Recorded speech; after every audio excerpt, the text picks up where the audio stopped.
Hello my dear student, फिर से आप सभी का स्वागत है हमारे यूट्यूब चैनल एजुकेशन हब आरपीवाई पे। और हम आशा और उम्मीद करते हैं कि आप सभी स्वस्थ और मस्त होंगे और अपने पूरे मन के साथ लगन के साथ पढ़ाई कर रहे होंगे। ठीक है, चलिए हमने लास्ट क्लास आपका ज़्यादा समय जाया नहीं करते, हम लास्ट क्लास में जो डिस्कस कर रहे थे उससे आगे बढ़ते हैं।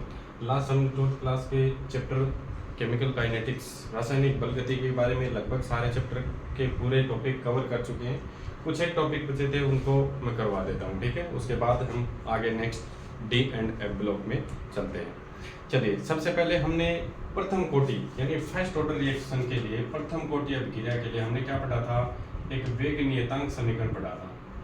फर्स्ट ऑर्डर रिएक्शन के लिए प्रथम कोटि अभिक्रिया के लिए, प्रथम कोटि अभिक्रिया के लिए हमने क्या पढ़ा था? एक वेग नियतांक सूत्र देखा था, वेग नियतांक सूत्र पढ़ा था। और मैं याद दिला देता हूँ आपको कि वो जो सूत्र पढ़ा था, वो जो फॉर्मूला फर्स्ट ऑर्डर रिएक्शन के लिए हमने क्या पढ़ा था? रेट कांस्टेंट फॉर्मूला लगाया था या फाइंड आउट किया था। वो क्या किया था वो मैं बता देता हूँ। हमने वहाँ पे फॉर्मूले में पढ़ा था T इक्वल या फिर K इक्वल, ठीक है, समय के लिए या K के लिए हमने पढ़ा था 2.303 अपॉन T log 10 बेस। और यहाँ लिखा था, आपने क्या लिखा था? इनिशियल प्रारंभिक इनिशियल कंसंट्रेशन, और नीचे क्या लिखा था? फाइनल, या क्या लिखा था? R नोट और R, ये लिखा था। चलिए, ये हमने किसके लिए पढ़ा था? फर्स्ट ऑर्डर रिएक्शन के लिए पढ़ा था हमने वेग नियतांक का सूत्र जो फाइंड आउट किया था पीछे। मैंने कहा था आप लोगों को कि यदि जनरली आपको प्रथम कोटि अभिक्रिया में जो मॉलिक्यूल्स हैं वो क्या हैं, अगर गैसीय पार्टिकल न दे, गैसीय अवस्था में नहीं दे, तब तक तो ये फॉर्मूला क्या रहेगा? अप्लाई रहेगा। लेकिन यदि आपको जो फर्स्ट ऑर्डर रिएक्शन का इक्वेशन दिया और उसमें बोल दिया जाए या फिर उसके नीचे उसकी स्टेट लिख दिया जाए कि आपका जो रिएक्टेंट और क्या है, प्रोडक्ट है, वो सब के सब क्या है? गैस है। तो आपको ध्यान है कि हमने स्टार्टिंग में जब वेग नियतांक की इकाई अब हमने पढ़ी थी, रेट कांस्टेंट के की वहाँ पे हमने पढ़ी थी, वैल्यू फॉर्मूले पढ़े थे, तो वहाँ हमने देखा था कि जहाँ पे गैस इन्वॉल्व हो जाएगी, रिएक्टेंट और प्रोडक्ट गैस ही होंगे, तो वहाँ पे क्या होगा? वहाँ पे आपको ये कंसंट्रेशन सांद्रता को नहीं लेते, वहाँ पर किसको शामिल कर लेंगे? हम प्रेशर को, पी को शामिल करेंगे। तो वैसा ही एक इक्वेशन हम बनाते हैं।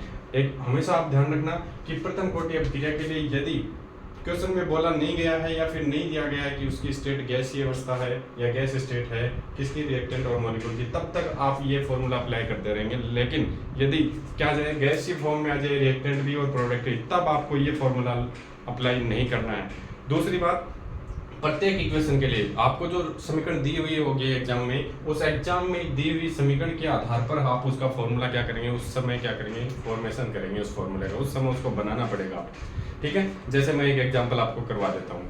जैसे सपोज करो हमारे पास एक रिएक्शन दी गई है, क्या दी गई है कि SOCl2, ठीक है, थायोनिल क्लोराइड है SOCl2, ठीक है। और इसकी रिएक्शन, चलिए SOCl2 की जगह हम ये ले लेते हैं SO2Cl2, इसकी रिएक्शन करवाते हैं या फिर इसको क्या करते हैं, जब हम रिएक्ट करवाते हैं तो ये प्रोडक्ट में बदलता है और हमें दो प्रोडक्ट मिलते हैं। एक तो मिलता है SO2 और दूसरा मिलता है Cl2, SO2 और दूसरा क्या मिलता है आपको? Cl2। और आपको क्वेश्चन में ये दे दिया जाए, ये बात लिखी हो कि ये जो दोनों जो हैं, ये दोनों रिएक्टेंट और प्रोडक्ट जो भी हैं, ये सारे के सारे क्या हैं? गैस स्टेट में।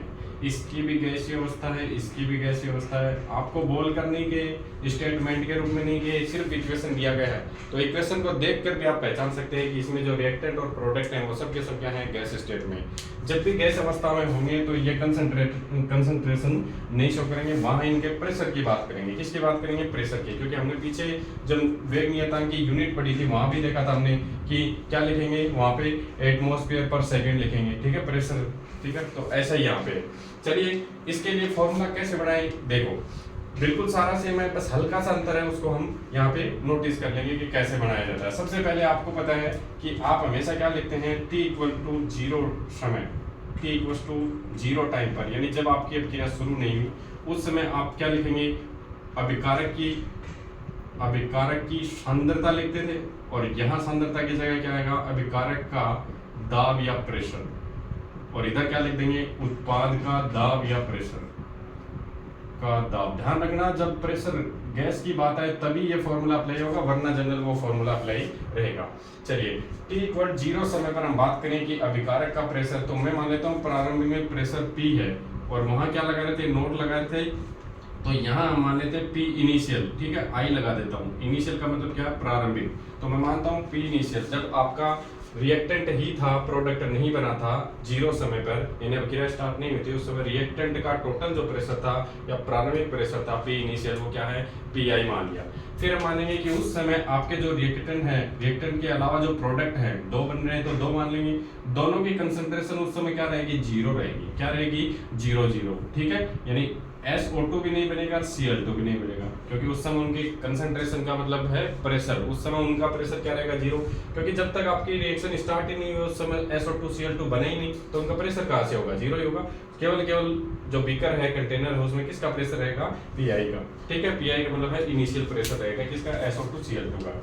अब मैं बात करता हूँ एट टाइम t, किसी समय t पर, ठीक है, किसी समय t पर यदि हमारे पास किसकी मात्रा, SO2 की जो मात्रा है वो अक्स प्राप्त हो जाए और Cl2 भी कन्वर्ट हो गया, यानी SO2 Cl2 से अक्स मात्रा में या अक्स क्वांटिटी में, तो SO2 बन गया और Cl2 भी कितनी मात्रा में, अक्स क्वांटिटी में बन गया, ठीक है। अगर यहाँ पे कोई कोफिशिएंट लगा होता तो उसको लगा देते, जैसे यहाँ 2 लिखा होता तो हम इसको x/2 मान लेते, ये 3 लिखा होता तो x/3 मान लेते, ठीक है।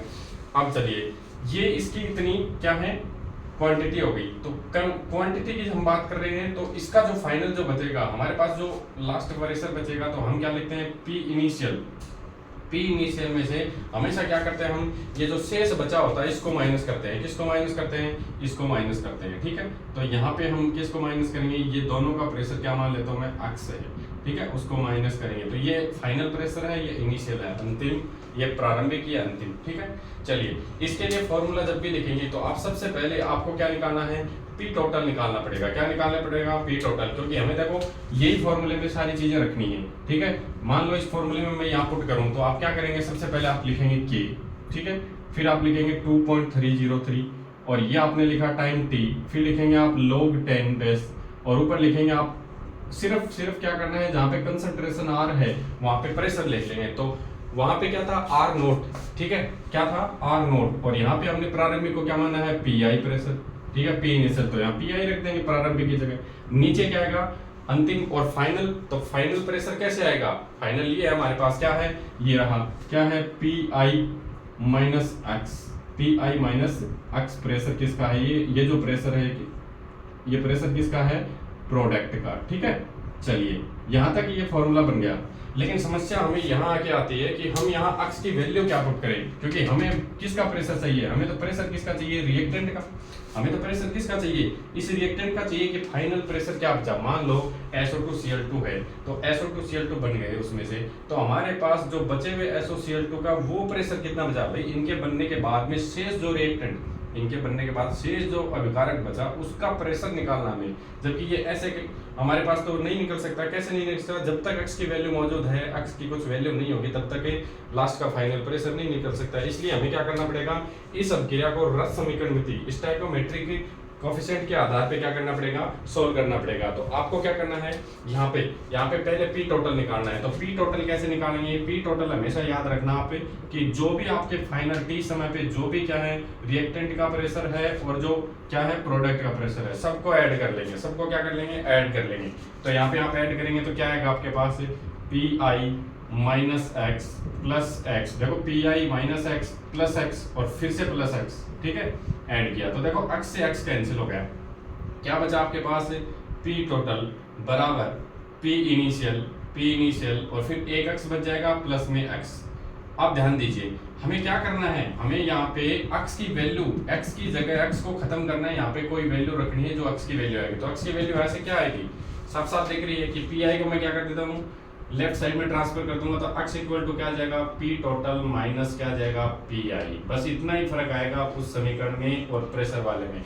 अब ये वाली x की वैल्यू यहाँ पे पुट कर देंगे, x की वैल्यू यहाँ पे पुट कर देंगे क्योंकि हमने फर्स्ट ऑर्डर।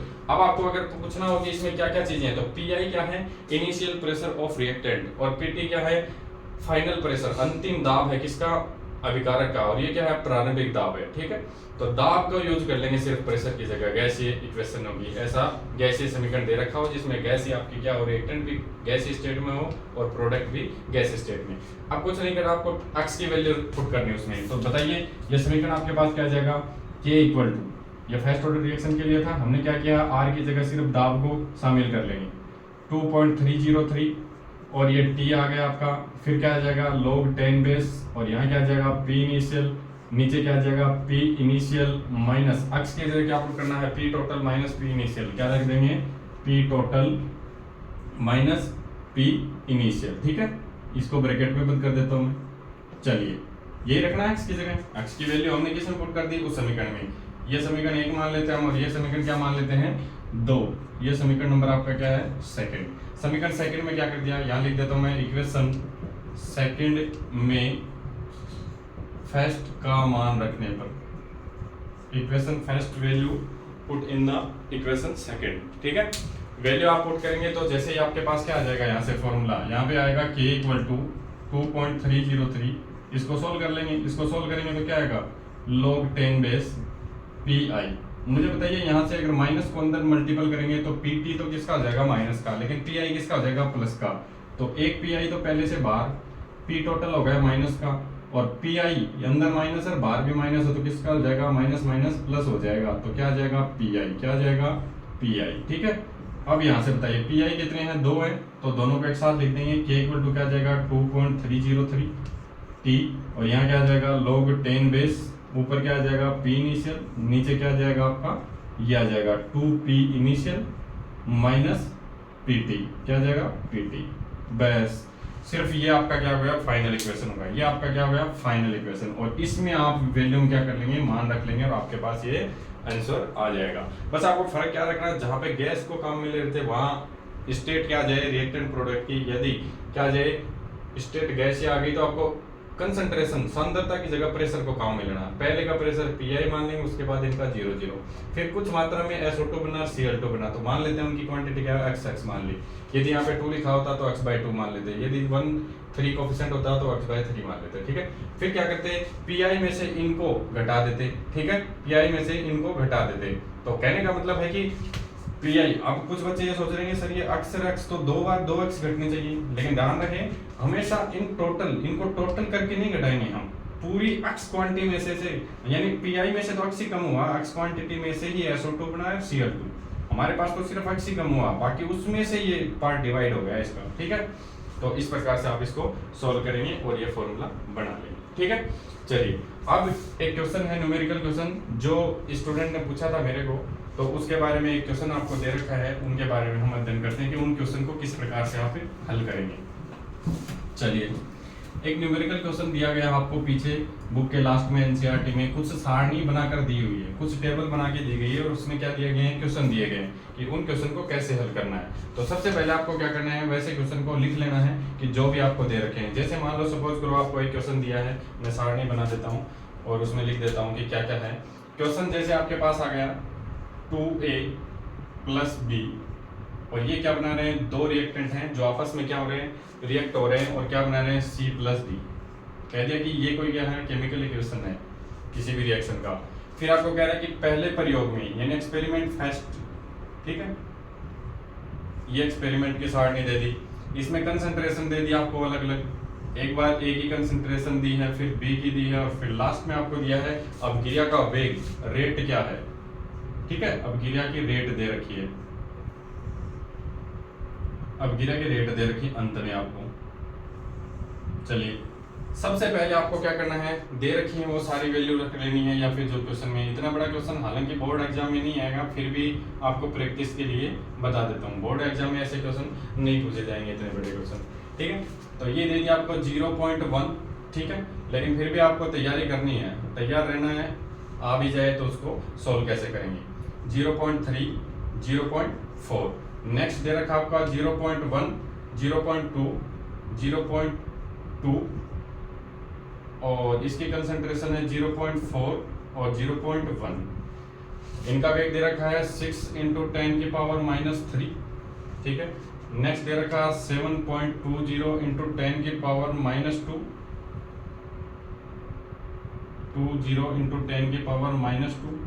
नेक्स्ट वैल्यू आपको दी है 2.88 इंटू 10 की पावर -1।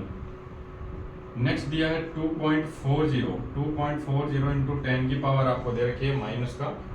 क्या दे रही है? -2। इस प्रकार से आपको ये क्वेश्चन दिया गया और कह रहा है कि इसमें आपको क्या बताना है, इस समीकरण को, इनके वेग और कंसंट्रेशन को देख के आपको ये फाइंड आउट करना है कि ये अभिक्रिया कौन से ऑर्डर की है, कौन सी कोटि की है। ठीक है, पहला तो ये बताना है।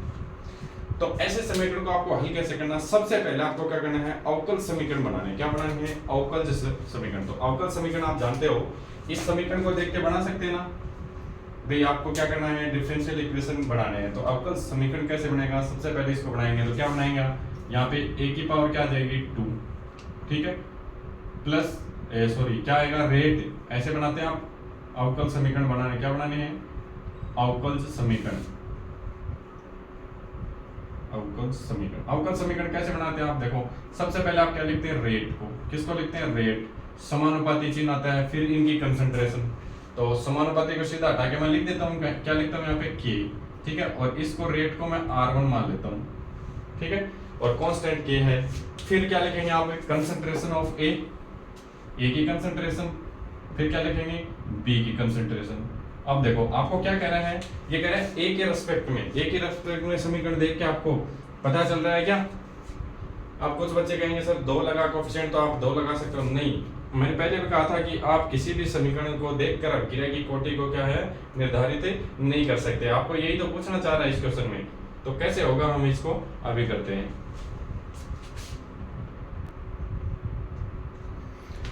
चलिए, यहाँ पे आपको ये इक्वेशन पूछ रहा है, तो यहाँ मैं मान लेता हूँ कि इसकी पावर क्या है x और इसकी क्या मान लेता हूँ y।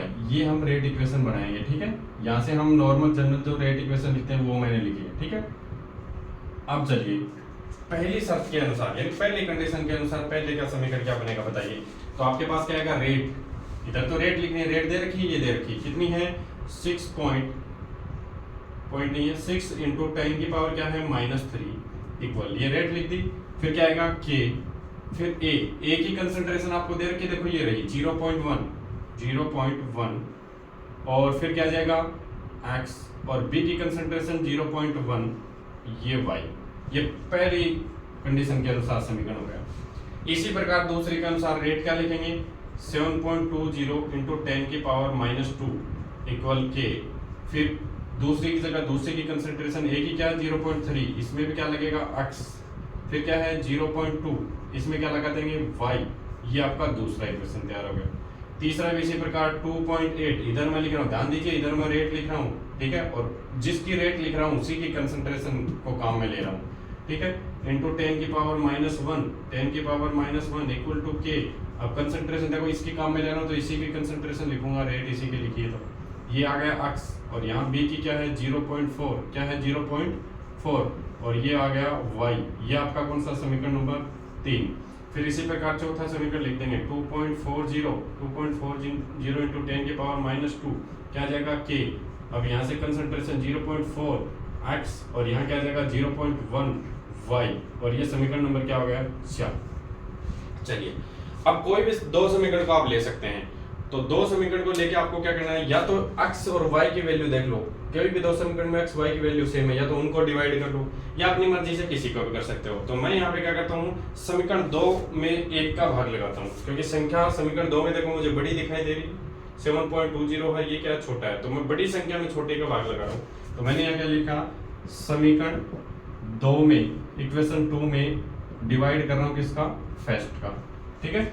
चलिए, इक्वेशन फर्स्ट को डिवाइड करेंगे, 2 को डिवाइड करेंगे फर्स्ट से, तो क्या लिखेंगे, लेफ्ट पार्ट लेफ्ट में, राइट वाला राइट में। 7.20 इंटू 10 की पावर -2, नीचे क्या जाएगा 6 इंटू 10 की पावर -3 इक्वल, देखो लेफ्ट के लेफ्ट डिवाइड में आएगा, राइट के राइट में डिवाइड आएगा। अब देखो k बटा k आ जाएगा, k अपॉन k आएगा एक तो। अब नीचे क्या है 0.3, तो नीचे आएगा 0.3 x, और नीचे 0.1 x, 0.2 y, 0.1 0.1 y, ये समीकरण बन गया। अब देखो जो चीजें कैंसिल आउट हो रही हैं उनको तो कर लेंगे। कैसे किए तो कैंसिल हो गया। ये 10 की पावर -3 ऊपर लेके जाऊंगा, प्लस की 3 होंगी कि नहीं होंगी। 10 की पावर -3 है, ऊपर जाएंगी तो प्लस की 3, और ऊपर प्लस की 3 जाएंगी है माइनस की 2 पहले से ही, तो कितने की जाएगी, प्लस की 1 बचेगी। प्लस की 1 बचेगी, उसको गुणा कर लेंगे हम, क्या आएगा आपका 7.20 इंटू 10 की पावर -2 इंटू 10 की पावर -3 को पावर ऊपर ले गए तो प्लस की हो गई, नीचे क्या बचा 6। इधर कैसे के कैंसिल हो गया। इधर क्या, मैं दोनों का देखो, जब आधार समान हो तो घातें जुड़ती हैं, और यदि दोनों को क्या है घातें समान है तो एक साथ लगा सकता हूं मैं। जैसे आपके पास ये लिखा हो 2 की पावर 5 लिखा हो, और नीचे लिखा हो 2 की पावर 5 लिखा हो, या फिर मान लो 1 की पावर 5 लिखा हो, ऐसा मान लो, या फिर कुछ और संख्या ले सकते हो। सपोज करो यहाँ 5 की पावर 5 लिखा हो, तो ध्यान दीजिए जब दोनों की ऊपर डिवाइड में नीचे पावर सेम हो तो आप उसको 2/5 की पावर 5 एक साथ लगा सकते ना। तो ऐसा यहाँ करना है। क्या करना है आपको, 0.3, एक तो 0.3 को और 0.1 को लिखते हुए उनकी पावर क्या करनी है एक साथ x, ऐसे यहाँ पे 0.2 और 0.1 और दोनों की पावर को क्या लगा देंगे एक साथ y। ठीक है, यहाँ देखो 10 की पावर 3 प्लस में और 2 माइनस में, तो 1 बचेगी, और 10 की पावर 1 का मतलब है 10, और 10 को गुणा करेंगे 7.20 से तो क्या आ जाएगा ऊपर 72, नीचे क्या आएगा 6।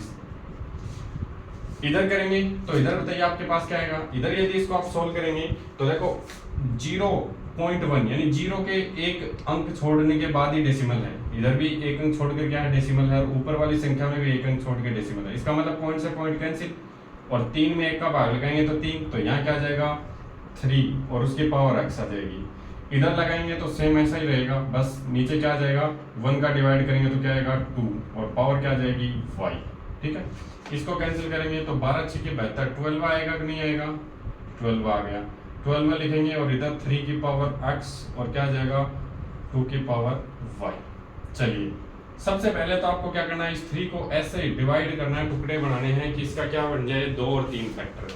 तो 12 को आप कैसे तोड़ेंगे, 12 को डिवाइड कर लो 6 3 3 1। अब बताइए 3 1 टाइम और 2 टाइम क्या आएगा 2, तो आप इसको 12 को कैसे लिखते हैं, 12 को कैसे लिख सकते हैं 3 मल्टीपल 2 की पावर 2। ठीक है, इधर क्या आ जाएगा आपका 3 पावर x और ये y। ठीक है, चलिए अब कंपैरिजन कीजिए, कंपैरिजन करेंगे तुलना करेंगे तो देखो साफ साफ ऐसा ही इधर है ऐसा ही इधर। जब आपके पास आधार समान है तो घातें भी क्या होंगी समान होंगी। इधर देखो 3 की घात कितनी है, पावर 1 ही है ना, और इधर क्या है x, तो इसका मतलब 3 यदि बेस समान है तो इसकी पावर क्या होंगी इक्वल, यानी x की वैल्यू क्या आएगी 1 आ गई यहाँ से। ठीक है, दोनों की तुलना करते हैं। चलो मैं नीचे लिख देता हूँ 3 और 1 पावर है और इधर क्या है 3, उसकी पावर x है। ठीक है, कंपैरिजन करेंगे तो यहाँ देखो बेस समान है, दोनों का आधार समान है, तो पावर x की जगह क्या आ गया, x की वैल्यू क्या है यहाँ पे 1 है। इसी प्रकार इसको करेंगे 2 की पावर 2 है और इधर क्या लिखा है 2 की पावर y।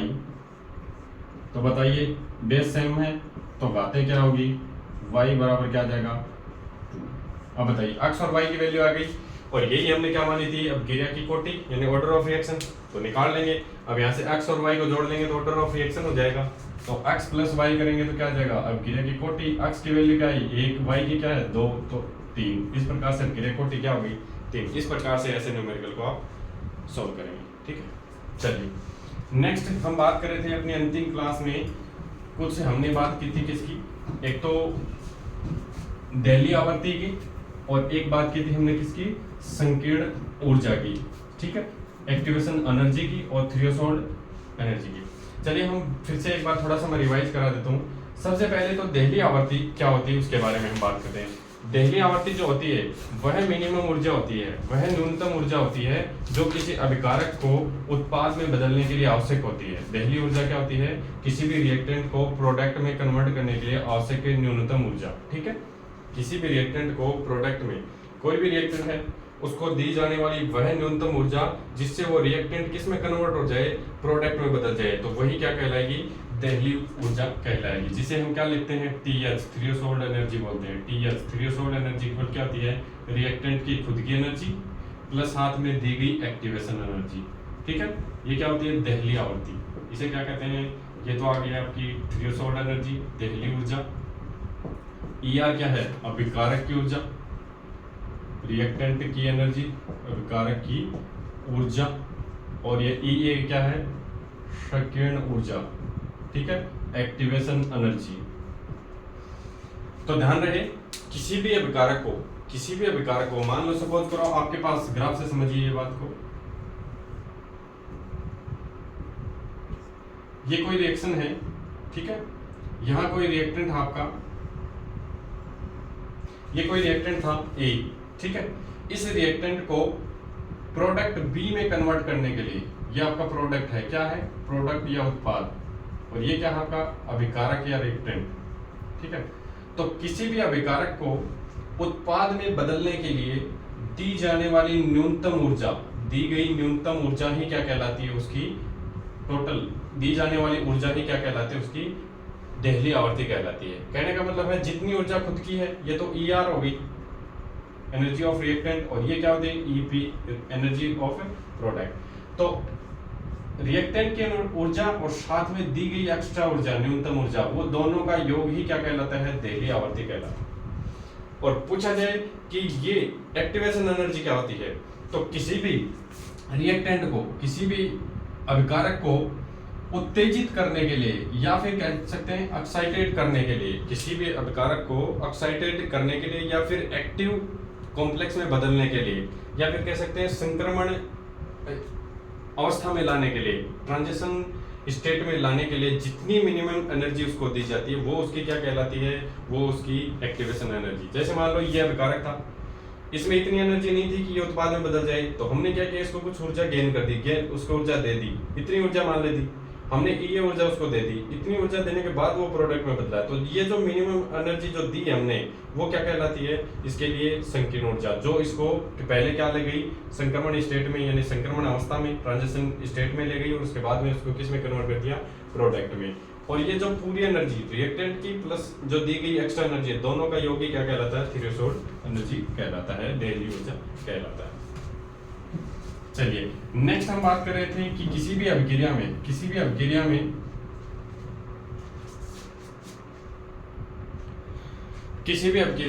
आप किस प्रकार से किसी भी अभिक्रिया को यदि संपन्न कराते हैं, तो वो मूल रूप से हमारे पास दो सिद्धांत है, दो थ्योरी है। दोनों थ्योरी के बारे में हमने बात की थी, पहला हमने बात किया था कि हमेशा जो रिएक्टेंट है वो कुछ ऊर्जा प्राप्त करके पहले किस में जाएगा? संक्रमण अवस्था में, ट्रांजिशन स्टेट में जाएगा, उसके बाद में ही प्रोडक्ट बनाएगा। पहला ये था। दूसरा सिद्धांत जो है, दो सिद्धांत पढ़ रहे थे, उसमें दूसरा सिद्धांत क्या है? टक्कर सिद्धांत। दूसरा क्या है? टक्कर सिद्धांत, कोलिजन फैक्टर, टक्कर सिद्धांत। देखो कोलिजन फैक्टर, टक्कर जो सिद्धांत है, कोलिजन फैक्टर या जो टक्कर सिद्धांत है, वो ये कहता है कि किसी भी अभिक्रिया में जरूरी नहीं कि सभी अभिकारक अणुओं के बीच जितनी टक्कर होगी सभी से उत्पाद बनेगा, ठीक है।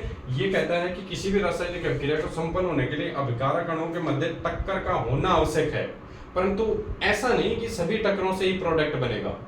ये नियम क्या कहते हैं कि किसी भी अभिक्रिया में, जैसे मान लो दो क्या है? रिएक्टेंट है, तो इन दोनों में टक्कर होना, कोलिजन होना जरूरी है, तभी ये क्या करेंगे? रिएक्टेंट प्रोडक्ट में बदलेंगे। लेकिन ये नियम ये कहता है कि जरूरी नहीं कि सारे के सारे प्रोडक्ट में जितनी टक्कर हुई 100% सभी के सभी क्या बन जाएंगे? प्रोडक्ट बन जाएंगे। ऐसा नहीं होता है। ये कह रहा है कि किसी भी अभिक्रिया में अभिकारक में होने वाली जो टक्कर है वो उत्पाद के निर्माण के लिए सक्षम होगी या नहीं होगी, ये सभी टक्करें, जरूरी नहीं कि सभी टक्करों से क्या बने? रिएक्टेंट से सीधा प्रोडक्ट बने। कुछ टक्करें होती हैं जो प्रभावी होती हैं, इफेक्टिव टक्कर होती हैं, केवल उन्हीं से उत्पाद बनता है, सभी टक्करों से क्या नहीं बनता? रिएक्टेंट से उत्पाद नहीं बनता है। इसके लिए इस नियम में बताया गया कि दो प्रकार के अवरोधक, जब भी कोई रिएक्टेंट है वो प्रोडक्ट में बदलता है तो उस प्रकार उसके सामने दो अवरोधक आते हैं, दो बैरियर आते हैं। यानी अवरोधक का मतलब है जो बाधा उत्पन्न करें, ठीक है। रिएक्टेंट को अभिकारक उत्पाद में बदलने के लिए उसको बाधा उत्पन्न करेंगे, बीच में रुकावट उत्पन्न करेंगे। ऐसे दो कारण हैं या दो बैरियर हैं। बैरियर का मतलब है दो अवरोधक। जैसे पुलिस लगाती है ना चेकअप के लिए, बैरियर लगाती है बीच चौराहे पे वगैरह पे, ठीक है, लगा होता है। तो वैसे दो बैरियर होते हैं रिएक्शन में। पहला बैरियर होता है कि ऊर्जा का, पहला जो बैरियर होता है ऊर्जा का, जिसे कहते हैं ऊर्जा अवरोधक। क्या कहते हैं? एनर्जी बैरियर, ऊर्जा अवरोधक, ऊर्जा अवरोधक। अब ये क्या कहता है सुनिए, ये ऊर्जा अवरोधक बैरियर कहता है कि किसी भी अभिक्रिया में ये नियम, ये पहला जो बैरियर ये कहता है कि किसी भी अभिक्रिया में कोई भी रिएक्टेंट है, किसी भी अभिक्रिया में कोई भी रिएक्टेंट है, उसके पास इतनी ऊर्जा होनी चाहिए, या तो उसके पास एक्टिवेशन एनर्जी या थ्रेशोल्ड के बराबर ऊर्जा होनी चाहिए ताकि वो किस में बदल जाए, प्रोडक्ट में। ये कह रहे हैं कि अभिकारक अणुओं की ऊर्जा दहली ऊर्जा के बराबर या तो ETH के बराबर होनी चाहिए या उससे ज्यादा होनी चाहिए ताकि अभिकारक किसमें बदल सके, उत्पाद में। यदि किसी की ऊर्जा इससे कम है, एक्टिवेशन एनर्जी मान लो इतनी आवश्यक है, और किसी रिएक्टेंट की ऊर्जा यहाँ तक ही है, इतनी ऊर्जा है, तो इसका मतलब जब तक यहाँ तक पीक पॉइंट तक इसकी एनर्जी नहीं होगी तब तक वो किसमें नहीं कन्वर्ट होगा, अभिकारक से किसमें नहीं बदलेगा, उत्पाद में नहीं बदलेगा। ये कौन सा नियम कहता है, ऊर्जा अवरोधक या एनर्जी बैरियर। फिर से ध्यान से सुनिए, ये नियम कहता है कि अभिकारक अणुओं की ऊर्जा दहली ऊर्जा के बराबर या यानी ETH के बराबर या उससे अधिक होनी चाहिए। ये कह रहा है कि जो रिएक्टेंट है इसकी जो एनर्जी है वो ETH के बराबर या इससे क्या होनी चाहिए, अधिक होनी चाहिए। यदि इससे कम है तो वो क्या नहीं करेगा, उसमें प्रभावी टक्कर नहीं होगी, यानी आपस में जो कोलिजन होगी रिएक्टेंट में वो प्रभावी नहीं होगी, इफेक्टिव नहीं होगी, वो किस में नहीं बदलेगा, रिएक्टेंट से प्रोडक्ट नहीं बनाएगा। ठीक है, पहला अवरोधक तो ये है। दूसरा अवरोधक क्या कहता है, दूसरा अवरोधक ये कहता है कि टक्कर तो होनी चाहिए, चलो ठीक है, टक्कर भी ठीक है, टक्कर होनी चाहिए, कोलिजन होनी चाहिए, लेकिन दूसरा अवरोधक ये कहता है टक्कर भी हो लेकिन वो भी एक सही प्रॉपर वे में, सही ओरिएंटेशन से होनी चाहिए, सही अभिविन्यास से होनी चाहिए। क्या कहता है, दूसरा नियम है जिसे क्या कहेंगे आप, या दूसरा अवरोधक बैरियर, जिसको आप बोलेंगे, क्या बोलेंगे, अभिविन्यास अवरोधक। क्या बोलेंगे, अभिविन्यास, अभिविन्यास अवरोधक, जिसे इंग्लिश में क्या कहते हैं, ओरिएंटेशन। क्या कहेंगे, orientation, orientation barrier, orientation barrier. ठीक है, ये नियम क्या करें। अब सुनो, ये क्या कहता है, ये कहता है कि अभिकारकों के मध्य टक्कर हो। जैसे सपोज करो, मैं इस नियम को ऐसे समझाता हूँ अवरोधक को। मान लो ये दो क्या है, रिएक्टेंट हैं, इनमें टक्कर हुई पहली बार, ये ठीक है, दिखाई दे रही, ये दो क्या है, रिएक्टेंट है, दोनों में टक्कर हुई। दूसरी बार इस प्रकार से टक्कर हुई। ठीक है, अब बताइए, इस टक्कर में जब आमने सामने हेड टू हेड टक्कर होगी तब अच्छा बॉन्ड बनेगा, या फिर इस प्रकार से टक्कर होगी ये इफेक्टिव होगी। सभी को बताया जनरली सी, देखो इस बार बॉन्ड अच्छा स्ट्रॉन्ग बनेगा ऐसी पोजीशन में, ऐसी स्थिति में तो बॉन्ड स्ट्रॉन्ग नहीं बनेगा। तो कह सकते हैं कि सही ओरिएंटेशन होना चाहिए, सभी सही अभिविन्यासित होना चाहिए, यानी कोई भी रिएक्टेंट है उसको क्या होना चाहिए, सही अभिविन्यासित होना चाहिए, तभी उनकी टक्कर आपस में सही होगी और इफेक्टिव टक्कर होगी। केवल एनर्जी से ही काम नहीं चलेगा। मान लो दोनों रिएक्टेंट की ऊर्जा तो बहुत ज्यादा है, थ्रेशोल्ड है, ETH से भी ज्यादा है, दोनों रिएक्टेंट टक्कर भी कर रहे हैं, लेकिन दोनों का क्या नहीं है, ओरिएंटेशन जब तक सही नहीं है तब भी क्या नहीं बनेगा, प्रोडक्ट नहीं बनेगा। ठीक है, तो इसलिए क्या होना चाहिए, ओरिएंटेशन में ही होनी चाहिए जो रिएक्शन हो, सही अभिविन्यास में ही टक्कर हो, तभी क्या बनेगा, उत्पाद बनेगा। जैसे एग्जांपल के तौर पे मानते हैं कोई रिएक्टेंट अक्ष है, उसने क्रिया की दूसरे, एक रिएक्टेंट अक्ष है, ठीक है, एक रिएक्टेंट अक्ष है, उसकी क्रिया करवाई मैंने किसके साथ, अक्ष के साथ। दो रिएक्टेंट ये मान लो अक्ष अक्ष हैं, इनकी क्रिया किससे करवाई हमने, वाई के साथ। किसके साथ करवाई, वाई। अब देखो इधर से अक्ष आ रहा है, इधर से वाई। ठीक है, पहला तो ये तरीका है। दूसरा ये अक्ष रिएक्टेंट है, एक ये वाला अक्ष है, एक मैंने यहाँ पे ये लिया वाई और ये मैंने लिया वाई। अब इन दोनों में टक्कर होगी तो देखो कैसा बनेगा, एक्स एक्स, ये y के बीच और इनके बीच बॉन्ड बन गया y। अब देखो इन अक्ष और y में तो बॉन्ड अच्छा बन गया, बट इस बाहर वाले y और अक्ष में नहीं बनाना। तो मतलब क्या है कि ऐसा अभिविन्यास क्या है, गलत है, रॉन्ग ओरिएंटेशन है, ये क्या है, गलत अभिविन्यास है। और भी एग्जांपल लेंगे, अभिविन्यास है और इस बार सही है, देखो ये इसके साथ कोलिजन करेगा, ये इसके साथ, ये इसके साथ, ये इसके साथ, तो दोनों आपस में क्या करेंगे, रिएक्ट होके बना लेंगे। ये बनाया इसने अक्ष y और यहाँ आ गया अक्ष y, और इस बार जो बना बताओ प्रोडक्ट, तो इस बार क्या है, सही अभिविन्यास है। क्या है, सही अभिविन्यास ओरिएंटेशन। इसको एक साथ भी लिख सकते हैं 2xy, क्योंकि दोनों के बीच अक्ष y से बॉन्ड बना रहा है, दूसरा अक्ष भी y के साथ बना रहा है। चलिए एक और एग्जांपल लेते हैं वैसे ही, ठीक है, एक और एग्जांपल लेते हैं वैसे, ठीक है। चलिए जैसे मैंने एग्जांपल लिया NO2 का, मैं लेता हूँ एग्जांपल किसका, NO2 रिएक्शन करता है किसके साथ, NO2 के साथ, ठीक है। और यहाँ पे क्या बनाएगा, दोनों रिएक्ट होके N2O4, NO2 और NO2 दोनों रिएक्ट होके क्या बनाएंगे, दोनों N जुड़ गए, 4 ऑक्सीजन। अब देखिए सही ओरिएंटेशन का मतलब क्या है वो मैं समझाता हूँ इस क्रिया से। पहली बार मैंने क्या किया, ये आपका नाइट्रोजन एटम, और नाइट्रोजन के साथ कितने ऑक्सीजन जुड़े हैं, 2, तो मैं 2 ऑक्सीजन को डिफरेंट कलर वाले मार्कर से बना देता हूँ।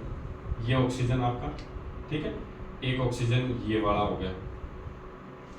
इसी प्रकार दूसरा नाइट्रोजन NO2 का मॉलिक्यूल लेता हूँ, ये बनाया मैंने N, और इसके साथ 2 ऑक्सीजन मॉलिक्यूल जोड़ दिए मैंने, ठीक है, तो ये जोड़ा मैंने एक ऑक्सीजन और ये जोड़ा मैंने दूसरा ऑक्सीजन, ठीक। अब ध्यान से देखिए, इस स्थिति में एक और स्थिति में लिखता हूं मैं, ये मैंने जोड़ा आपका नाइट्रोजन मॉलिक्यूल, और इधर भी क्या लेता हूं, नाइट्रोजन मॉलिक्यूल, प्लस फिर मैंने क्या किया, इनके साथ ऑक्सीजन जोड़ा, ये मैंने इधर ऑक्सीजन जोड़ दिया, इसमें इधर ऑक्सीजन, इसमें इधर ऑक्सीजन, इसमें इधर। अब देखिए ध्यान से, इस पहले वाली रिएक्शन में N का बॉन्ड आपस में टकराएंगे, कोलिजन होगी, तो बताइए N के बीच स्ट्रॉन्ग बॉन्ड बनेगा, तो यहाँ पे क्या बन जाएगा N, और साथ में क्या आ जाएगा N आ गया, और साथ में क्या आ जाएंगे आपके ऑक्सीजन, ये ऑक्सीजन इधर, इस वाले ऑक्सीजन इधर। चलिए दूसरी कंडीशन में क्या होगा, दूसरी कंडीशन में ये बनेगा आपका N, और इधर क्या बनेगा N, इधर वाले क्या आ जाएंगे ऑक्सीजन, और इधर वाले ऑक्सीजन। बताइए देखकर समझ में आ रहा है कौन सी ओरिएंटेशन सही है, साफ साफ क्लियर पता चल रहा है ना कि ये वाला अभिविन्यास क्या है, पहले वाला बिल्कुल सही है, और दूसरे वाले अभिविन्यास में देखो सेम मॉलिक्यूल में क्या नहीं बन रहा, बॉन्ड नहीं बना, डिफरेंट में बन रहा है। तो ऐसे ही ये क्या है, सिद्धांत बताता है कि टक्कर सिद्धांत ये कहता है कि 2 प्रकार की आपको क्या है अवरोधक आएंगे। पहला ऊर्जा कि रिएक्टेंट की ऊर्जा इतनी होनी चाहिए कि थ्रेशोल्ड TH से ज्यादा या TH के बराबर हो, ताकि वो किस में कन्वर्ट है। बराबर से भी ये ध्यान रखना कि वो प्रोडक्ट में नहीं बदलेगा, ठीक है, ज्यादा होनी चाहिए, ठीक है, तभी रिएक्टेंट किस में बदलेगा, प्रोडक्ट में, ठीक है। और दूसरा क्या कहता है, अभिविन्यास ओरिएंटेशन सही होना चाहिए। जैसे देखो ये वाला ऐसे टकराए और ऐसे टकराए, तो ऐसे टकराएगा उस स्थिति में टक्कर अच्छी होगी, कोलिजन और बॉन्ड अच्छा बनेगा, तो ये क्या है, अभिविन्यास से मतलब है, ठीक है। चलिए इस चैप्टर का अंतिम और लास्ट टॉपिक, सारे न्यूमेरिकल लगभग हमने हर टाइप का क्वेश्चन भी किया है, और अंतिम टॉपिक है अभी एक लास्ट, उसके बारे में हम बात करते हैं। अंतिम जो इसका टॉपिक है, चलो एक और बता देता हूँ मैं, एक एग्जाम्पल और लेते हैं, ठीक है, ओरिएंटेशन वाला। फॉर एग्जाम्पल मान लो मैंने क्या लिया, 2 लिए इस प्रकार से, एक आप फर्स्ट प्रथम कोटि आप एक आप गिरा पढ़ेंगे जहाँ पे S1 SN1 और SN2, या कुछ बच्चों ने पढ़ी हो, SN1 और SN2 रिएक्शन होती है, उसमें सही ओरिएंटेशन होना जरूरी है। जैसे मान लो ये कार्बन है, ये इधर आपका H है, ये इधर H है, ये H है, ये क्या है CH3, उसके साथ क्या जोड़ दिया Br, ठीक। और इस पे रिएक्शन किसकी करवानी है, OH की। तो आप देखते होंगे SN1 SN2 रिएक्शन, वहां पे SN1 अपक्रिया, उसमें क्या होता है, यहाँ पे ये N-1 है जो क्या है न्यूक्लियोफिलिक है, ये न्यूक्लियोफिलिक अटैक करेगा, तो यहाँ सामने वाली स्थिति से नहीं कर पाएगा। क्यों नहीं कर पाएगा, क्योंकि यहाँ पे क्या है Br है जो इसमें क्या करता है, बाधा उत्पन्न करता है। इसीलिए इसका अभिविन्यास ऐसा होता है कि ये कहाँ से अटैक करता है, पीछे से अटैक करता है। कहाँ से अटैक करता है, पीछे से, और इसीलिए आपको वार्डन प्रतिपन्न वहां पे अलग प्रोडक्ट प्राप्त होता है, ठीक है। इस प्रकार से ये वाला H और H, और इधर से क्या हट जाता है Br, और बीच में एक अवस्था आती है जिसको मैं यहाँ बना देता हूँ, जिसमें आप क्या देखेंगे, इसका बॉन्ड C के साथ तो हटेगा, ये देखो ऐसी स्थिति आएगी, आप देखेंगे बीच में एक ऐसी बीच वाली अवस्था लिख रहा हूँ मैं, जहाँ पे O, ये Br वाला बॉन्ड तो धीरे धीरे ब्रेक होगा, और इधर से OH के साथ बॉन्ड फॉर्मेशन होगा, ठीक है, ऐसी स्थिति आती है बीच में। तो ये होता है सही विन्यास का मतलब। SN1 और SN2 जब हम पढ़ेंगे ऑर्गेनिक में, हेलो एल्केन हेलोइरिन में, तब हम इसके बारे में और डिस्कस कर लेंगे वहाँ पे थोड़ा सा। चलिए नेक्स्ट सुनिए, नेक्स्ट हमारा अंतिम जो टॉपिक है वो क्या है, लास्ट है हमारा मैक्सवेल एंड वोल्टेजमान का एनर्जी डिस्ट्रीब्यूशन, एनर्जी वितरण। अंतिम क्या आपका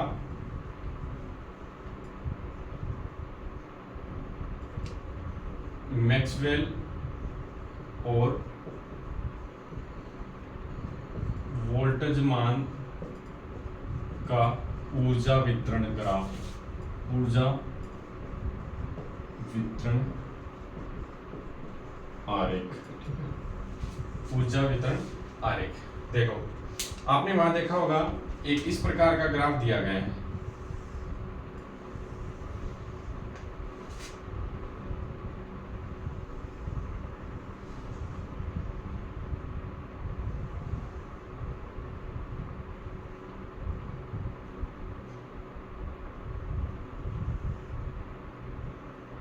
एक ऐसा ग्राफ आपको दे रखा वहां पे।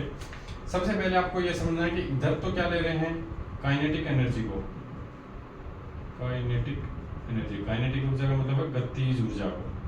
गतिज ऊर्जा मतलब रिएक्टेंट में कितनी कोलिजन है, कितनी गतिज ऊर्जा है, या गतिज एनर्जी को बात कर सकते हैं, गतिज एनर्जी को लिया, काइनेटिक एनर्जी को, ठीक है। और इधर क्या लिया गया है, फ्रैक्शन ऑफ मॉलिक्यूल्स, मॉलिक्यूल के अंश को, किसको लिया है, फ्रैक्शन ऑफ मॉलिक्यूल, अणुओं के अंश लिए गए, ठीक है। और इसी ग्राफ में 2 पॉइंट प्राप्त हो रहे हैं, इसी ग्राफ में कितने पॉइंट प्राप्त हो रहे हैं, 2।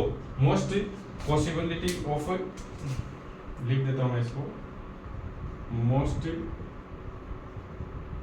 Possibility of KE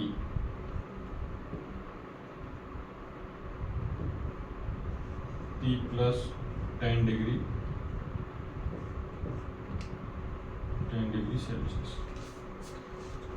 fraction molecules which react. चलो इस ग्राफ को मैं यहाँ बना देता हूँ इस प्रकार से,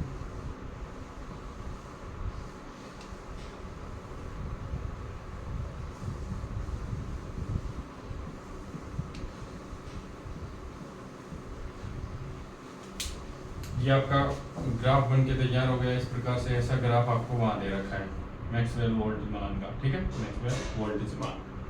तो इसमें क्या समझाना चाह रहा है वो समझते हैं हम। देखिए किसी रासायनिक अभिक्रिया, ये जो ग्राफ है वो इस बात को बता रहा है कि किसी भी रासायनिक अभिक्रिया में सभी अभिकारक अणुओं की गतिज ऊर्जाएं समान नहीं होती। देखो कहाँ समान है, ये रिएक्टेंट की यहाँ एनर्जी है, इसकी काइनेटिक एनर्जी ये है, तो किसी की कम, जैसे देखो यहाँ पे कम एनर्जी, उससे ज्यादा देख सकते हैं आप, जैसे यहाँ पे कोई रिएक्टेंट मॉलिक्यूल अंश, उसकी ऊर्जा ये है, नेक्स्ट की ये वाली है, ऐसे ऐसे। तो ये कह रहे हैं कि किसी भी रासायनिक अभिक्रिया में सभी अभिकारक अणुओं की गतिज ऊर्जाएं समान नहीं होती, क्योंकि टक्कर के दौरान सभी अभिकारक अणुओं की रिएक्टेंट की एनर्जी क्या होगी, समान नहीं होगी, क्योंकि टक्कर के दौरान गतिज ऊर्जा, काइनेटिक एनर्जी वो सेम नहीं होगी। क्योंकि कोलिजन के दौरान, टक्कर के दौरान ऊर्जा एक दूसरे को क्या करते हैं, स्थानांतरित करते हैं। जैसे मान लो ये रिएक्टेंट है, इसकी एनर्जी, दूसरा आया इससे टकराया, टकराने के बाद इसने अपनी एनर्जी इसको ट्रांसफर कर दी। तो इस प्रकार से क्या करते हैं, ऊर्जा एक दूसरे को स्थानांतरित करते रहते हैं।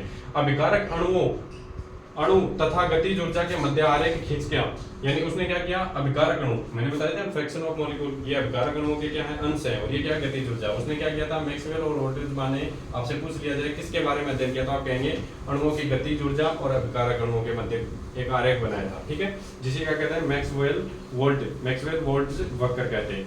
फिर ये जो आरेख है वो इस बात से स्पष्ट होता है, इस आरेख से स्पष्ट होता है कि कम ऊर्जा या अधिक ऊर्जा, ये कह रहे हैं कम ऊर्जा या फिर अधिक ऊर्जा, कम ऊर्जा या अधिक ऊर्जा के अभिकारक अणु क्या होते हैं, अंश अपेक्षाकृत बहुत कम होते हैं।